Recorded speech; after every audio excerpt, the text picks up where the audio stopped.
subscribe my channel and press bell icon for the new notifications of new videos.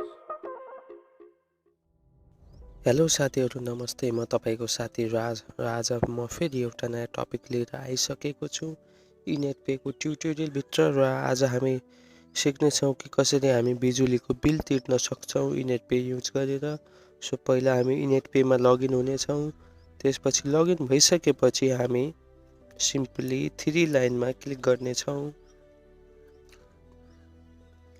3 लाइनमा click गरिसकेपछि bill पेमेन्टमा जानेछौँ। त्यसपछि electricity bill पेमेन्टमा click गर्नेछौँ।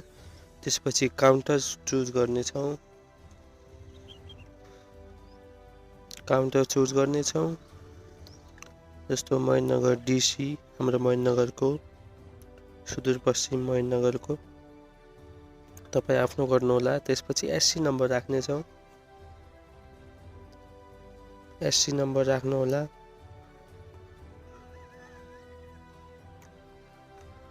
SC number राख्नुहोला। त्यसपछि कस्टमर आइडी राख्नुहोला।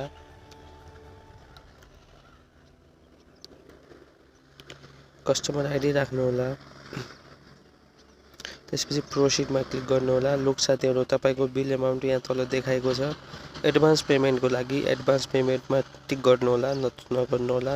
त्यसपछि पे अप टु मन्थ यो सिलेक्ट गर्नुहोला। त्यसपछि एमाउन्ट राखेर एमाउन्ट यो त्यसपछि यहाँ तल देखाइएको छ। त्यसपछि प्रोसिडमा क्लिक गर्नुहोला र यसरी तपाईको बिल तिरिनेछ र तपाई पछि यहाँबाट बिल पनि डाउनलोड गर्न सक्नुहुन्छ। सो आजको लागि यति नै। यहाँ एमपिन राख्नुहोला।